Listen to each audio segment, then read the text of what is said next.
Queridas hermanas, hermanos, las palabras del Evangelio de no tengan miedo a los que les pueden matar el cuerpo, sino más bien a los que les pueden dar la muerte eterna, a quien les puede dar la muerte eterna, me recuerda el libro de los Macabeos.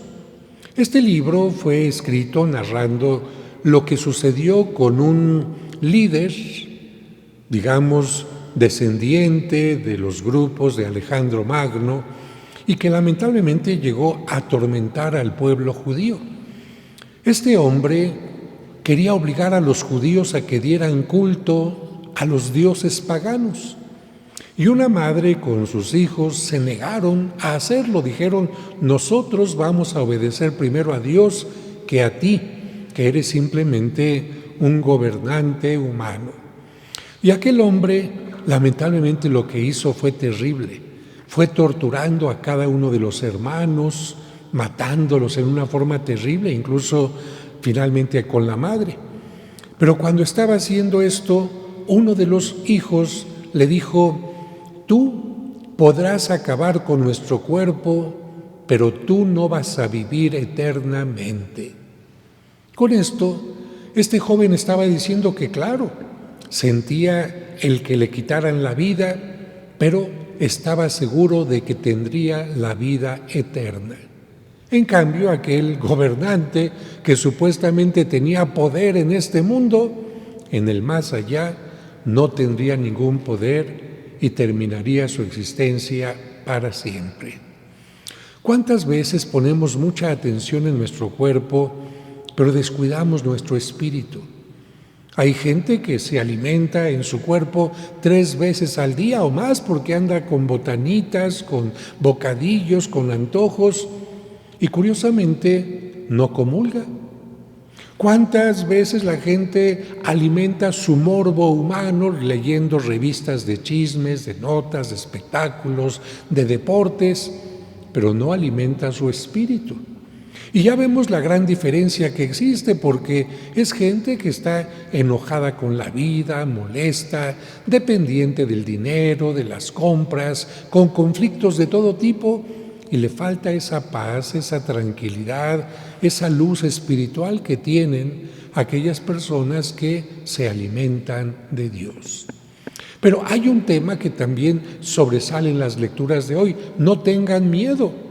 La primera lectura nos habla de cómo la gente sinvergüenza está buscando cómo acabar con el profeta.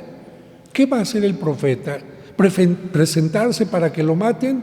Yo creo que no, porque incluso a Cristo, cuando lo quisieron aventar desde lo alto de Nazaret, Cristo dijo: no, señores, y se fue corriendo entre ellos. ¿Por qué? Porque tenía miedo a que lo tiraran antes de que él terminara su misión. Por lo tanto, ¿debemos de tener miedo o no debemos de tener miedo? Yo diría que depende. Y les voy a poner un ejemplo para que me entiendan. Miren, un muchacho compró su auto, un auto compacto, con muchísimo trabajo, como la mayoría de la gente lo hace, y le mandó poner una alarma. Llegó a su casa, le puso la alarma con la parte más sensible.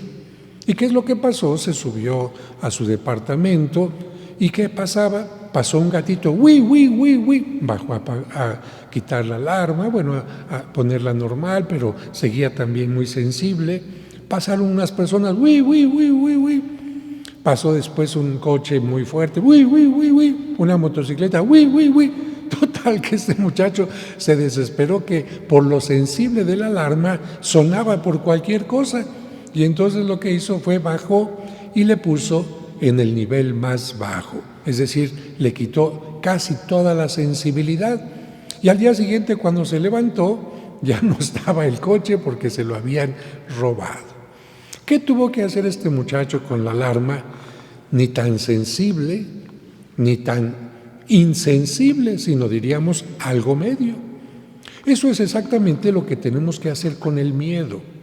El miedo es bueno porque imagínense, si yo veo un alimento que huele a podrido y no me da miedo comérmelo y me lo como, me voy a enfermar. Si yo no tuviera miedo de que me atropellaran, paso las calles sin fijarme a la derecha y a la izquierda. Si yo no tuviera miedo a que me asaltaran, camino por cualquier lugar oscuro, no tengo ningún cuidado. Si yo no tuviera miedo a perder el trabajo, lo hago al aventón y se acabó. No, el miedo es bueno porque nos ayuda a cuidar las cosas, a no perderlas. Incluso nos dice la Sagrada Escritura que hay un don del Espíritu Santo que se llama temor de Dios, que significa tener miedo a perder a Dios, tener miedo a perder la vida eterna. Y eso es lo que nos dice Cristo. Tengan miedo a quedarse sin Dios, tengan miedo a perder la vida eterna, tengan miedo a que su alma se destruya para siempre porque ustedes nunca la cuidaron. Eso es lo que le dijeron a Dios a lo largo de su vida. No me interesa mi alma, no me interesa la vida eterna, no me interesas tú, me interesa más los tacos de carnitas, la barbacoa, por eso no voy a misa. Me interesa más el chisme y otras cosas, por eso no leo la Sagrada Escritura. Me interesa más que lo que la gente diga y por eso no estoy casado por la iglesia. Lo que la gente le dice a Dios con su vida es lo que Dios le va a decir. Tú me dijiste eso, lo respeto, fue tu decisión. No tengan miedo a perder el cuerpo, tengan miedo a perder la vida eterna. Así que el miedo sí es bueno, pero como sería con la alarma, en una forma equilibrada. Fíjense que una historia de la mitología griega nos habla de un personaje que era terriblemente feo, con víboras como cabellos y una mirada penetrante. Se trataba de la Medusa. La mitología dice que cuando alguien la veía, al verla tan horrible, se quedaba convertido en piedra. Lo que en realidad esta historia nos quiere decir es que el miedo es capaz de paralizar a las personas. Cuando tenemos miedo a algo, nos quedamos como piedras pensando que no podemos hacer nada ante los retos o proyectos, sino solamente aceptar nuestra tragedia de perdedores. Por eso, el miedo es el peor enemigo para enfrentar los problemas. ¿Cuántos de nosotros, por miedo, hemos dejado de tomar las acciones adecuadas? Por ejemplo, por miedo a no poder terminar una carrera, hay jóvenes que la dejan a medias. Por miedo a fracasar en una relación, hay personas que se quedaron solas, solteras. Por miedo a que los hijos se vayan a enojar, hay padres que no les ponen límites. Por miedo a que la pareja se enoje, no se le echan en cara sus infidelidades. Por miedo a fracasar, hay quienes no se animan a incursionar en el mundo de las artes, la pintura, la escultura, el canto, el teatro, etc. En la mitología griega sobre la Medusa, un héroe llamado Perseo no se dejó llevar por el miedo y fue capaz de enfrentarse a la Medusa y cortarle la cabeza. Y de la sangre de aquel monstruo, ¿saben qué salió? Surgió un hermosísimo caballo blanco alado al que conocemos como Pegaso. Y Perseo, ¿qué pasó? Perseo dominó a este animal y, montado sobre él, se remontó a los cielos. El simbolismo de esta acción es claro. Cuando se vence el monstruo del miedo, uno es capaz de elevarse sobre él y alcanzar altos niveles en todo, como lo hizo Perseo. Venció el miedo y terminó en lo más alto. Cuando a mí me preguntan, ¿no le da miedo pararse en público para dar una conferencia? O cuando sale en una entrevista de televisión o actuando en alguna obra o novela ante miles o millones de personas. Y la respuesta puede ser sí, porque siempre puede aparecer el miedo ante este tipo de cosas, pero también se aprende a dominar el miedo tomando en cuenta más nuestras fortalezas que nuestras debilidades. Y además, si se equivoca uno, ¿qué? No hay ningún problema, todo el mundo se puede equivocar y hasta uno se puede reír de su error o corregir y se acabó. ¿Para qué ponerse como piedra con la medusa del miedo? Quien toma más en cuenta sus debilidades que sus fortalezas, habilidades o conocimientos, se está metiendo solo él el pie para caerse. Por el contrario, cuando sabemos que también contamos con la ayuda de Dios, el miedo se hace menor y llega a desaparecer. Hoy hemos escuchado que Cristo dice, no tengan miedo. Esa es otra manera de decir, tengan fe. Y la misma idea la podemos encontrar en varios textos de los evangelios. Por ejemplo, el día de la Anunciación, el ángel le dijo a María, no temas, María, pues Dios te ha concedido su favor. A los pastores que cuidaban sus rebaños cerca de Belén el día de la Navidad, el ángel les dijo, no teman, pues les anuncio una gran alegría. En el lago de Genezaret, Jesús dijo a Pedro, no temas, desde ahora serás pescador de hombres. Cuando los discípulos estaban en medio de la tempestad, Jesús les dice, ánimo, soy yo, no teman.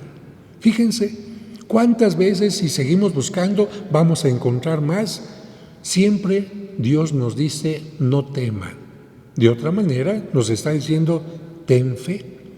Estas palabras, si las ponemos en positivo, son una invitación a tener fe en Jesús que se encarna, que trae una buena noticia, que nos prepara para la misión que siempre está con nosotros. Jesús reconoce la situación en la que se encuentra, sabe lo que les espera a sus discípulos, sabe que los discípulos van a encontrar problemas, por eso les dice, yo los envío como ovejas en medio de lobos, los entregarán a los tribunales y los azotarán en sus sinagogas, los odiarán por mi causa, pero tiene fe, una fe que quiere compartir con sus discípulos y por eso les dice, no teman, no tengan miedo, porque incluso la muerte no es lo último.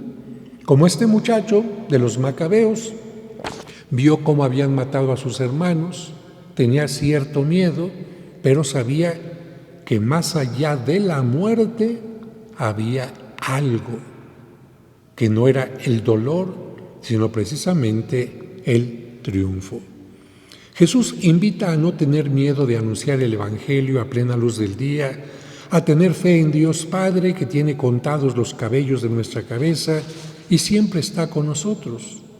Así que en estos tiempos en que a veces tenemos miedo porque hay pobreza, desempleo, violencia, injusticia, malos gobiernos, Jesús nos dice una y otra vez, no teman, todo eso va a acabar. Que al decirnos Jesús nos diga, no teman, entendamos que nos está diciendo, tengan fe. Pidámosle que aumente nuestra fe para que podamos enfrentar con valentía las pruebas y los retos de cada día.